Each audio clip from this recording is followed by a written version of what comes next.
आप सभी वरिष्ठ साथियों का बहुत बहुत आभार। इस चर्चा में आपने जो विचार व्यक्त किए, जो सुझाव दिए, मैं समझता हूं ये बहुत ही महत्वपूर्ण है। वैक्सीन को लेकर जो विश्वास इस चर्चा में नजर आया है, वो कोरोना के खिलाफ देश की लड़ाई को और मजबूत करेगा।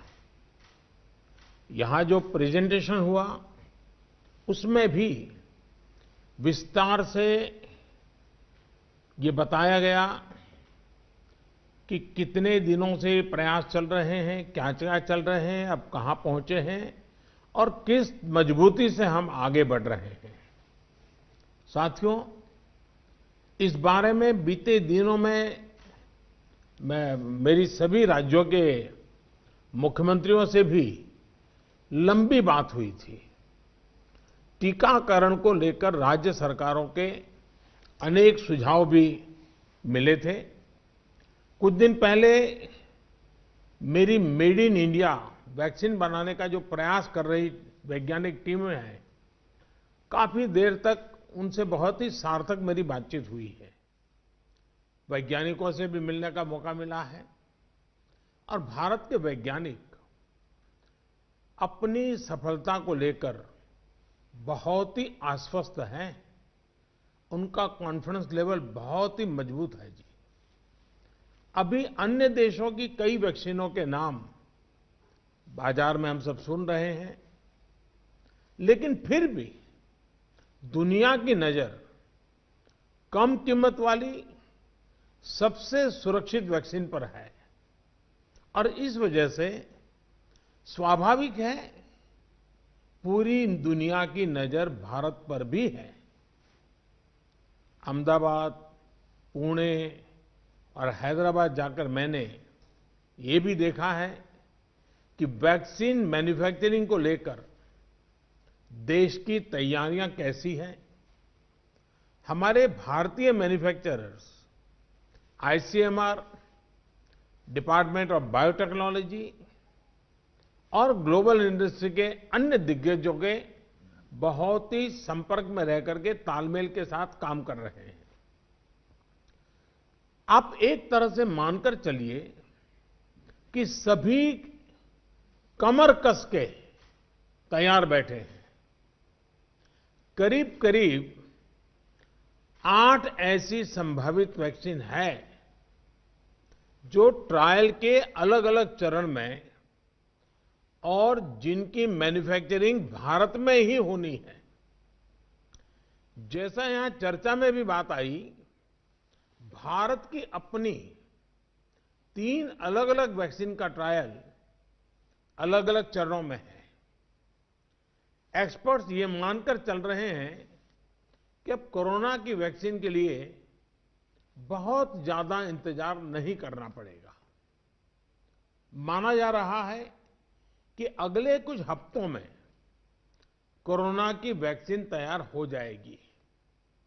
जैसे ही वैज्ञानिकों की हरी झंडी मिलेगी, भारत में टीकाकरण अभियान शुरू कर दिया जाएगा। टीकाकरण के पहले चरण में किसे वैक्सीन लगेगी, इसे लेकर भी केंद्र सरकार राज्य सरकारों से मिले सुझावों के आधार पर काम कर रही है।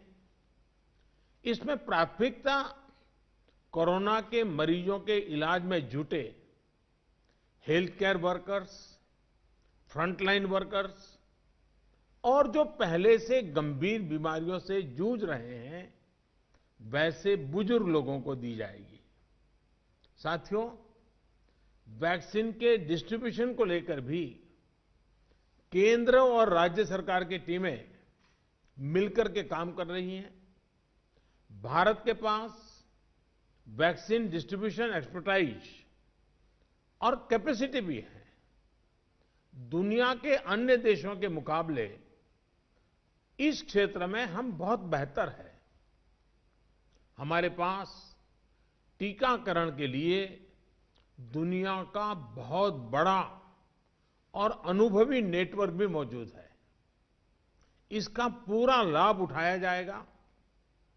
जो कुछ अतिरिक्त कोल्ड चेन इक्विपमेंट, अन्य लॉजिस्टिक की जरूरत पड़ेगी, राज्य सरकारों की मदद से उसका भी आकलन हो रहा है।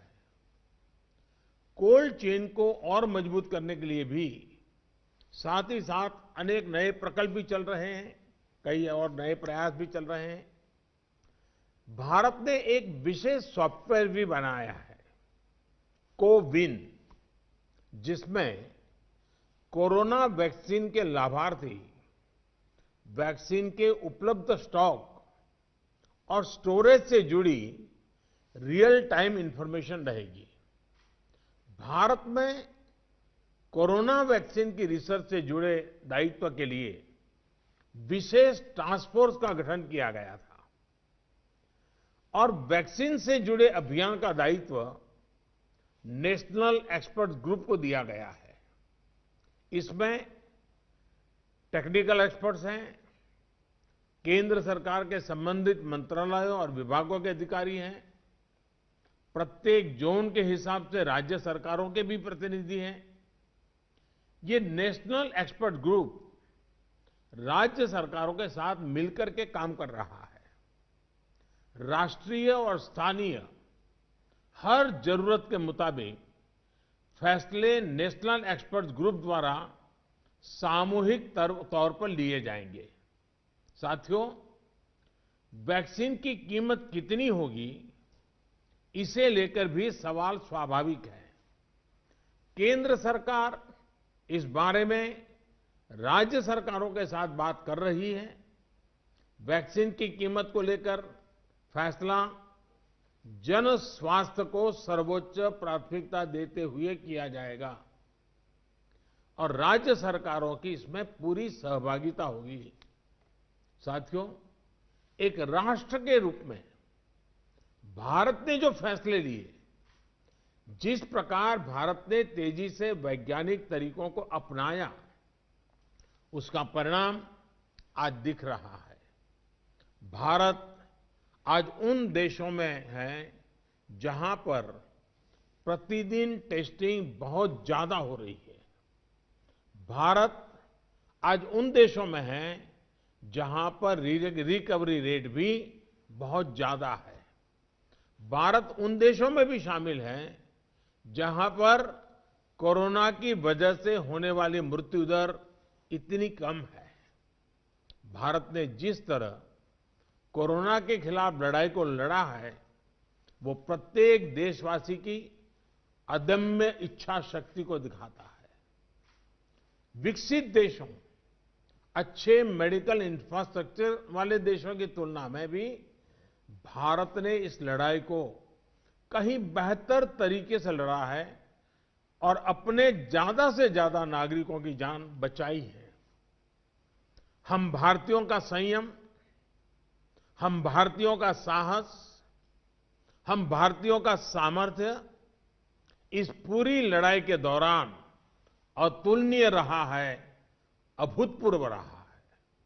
हमने सिर्फ अपने ही नागरिकों की चिंता नहीं की, बल्कि हमारे देशों के नागरिकों को भी बचाने का हर प्रयास, अन्य देशों के साथ मदद करने का भी काम, हर संभव प्रयास किया गया। साथियों, फरवरी मार्च की आशंकाओं भरे, डर भरे माहौल से लेकर आज दिसंबर के विश्वास और उम्मीदों भरे वातावरण के बीच भारत ने बहुत लंबी यात्रा तय की है।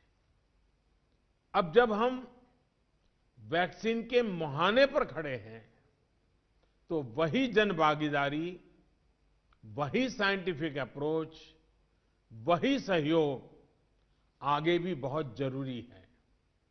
आप सभी अनुभवी साथियों के सुझाव भी समय समय पर भी इसमें प्रभावी भूमिका निभाएंगे। आप सभी जानते हैं कि जब भी इतना व्यापक टीकाकरण अभियान चलता है तो अनेक प्रकार की अफवाहें भी समाज में फैलाई जाती हैं। ये अफवाहें जनहित और राष्ट्रहित दोनों के विरुद्ध होती हैं। इसलिए हम सभी दलों का ये दायित्व है कि देश के नागरिकों को ज्यादा से ज्यादा जागरूक करें, उन्हें किसी भी अफवाह में बचाएं। इसके साथ ही हम जानते हैं दुनिया में जिस प्रकार से कर्व बदल रहा है और चित्र कहां से कहां जाएगा कोई कह नहीं सकता है। और ऐसे में हमारे जो प्रूवन रास्ते हैं, प्रूवन हथियार है, उसको हमने कभी भी छोड़ना नहीं है। और इसलिए 2 गज की दूरी और मास्क के प्रति भी हम लोगों को लगातार सतर्क करते रहना है। देश ने अब तक जो प्राप्त किया है, किसी भी तरह की लापरवाही उसे नुकसान पहुंचा सकती है। मैं सभी राजनीतिक दलों के महानुभावों से आग्रह करूंगा, हर एक को आज बोलने का अवसर नहीं मिला है, लेकिन मेरी प्रार्थना है कि आप लिखित भेजिए। आपके सुझाव बहुत काम आएंगे, आपके सुझावों को गंभीरता से लिया जाएगा और योजना में वो भी बहुत पूरक होंगे। इन सभी आग्रह के साथ मैं आज आप सभी का बहुत बहुत आभार व्यक्त करता हूं। आपने समय निकाला, बहुत बहुत धन्यवाद।